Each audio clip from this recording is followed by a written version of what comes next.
Hi, this is the off-ramp flow of USDC on Avalanche. So the sell is off-ramp and the buy is on-ramp. So we go to sell, which is off-ramp. We select the currency to which we are off-ramping to, Kenya shillings.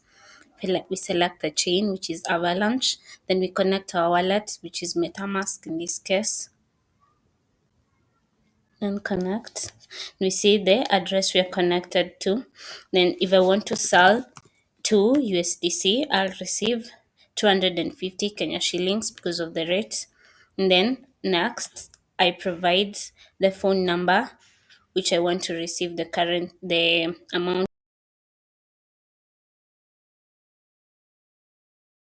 to transfer. I will get a pop-up from the wallet to authenticate the transfer, which I will confirm.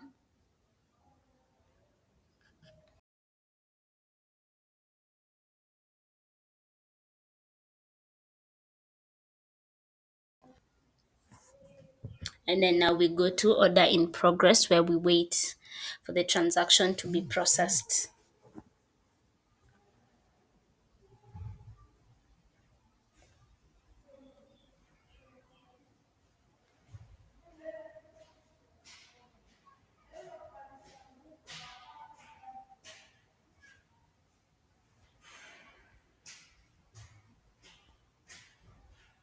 This might take a while, but I've already received the amount on my phone, so we just wait for the status update.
Yeah, so you see transaction completed. This takes a while because of confirming the live blockchain transaction and then sending the amount to phone number.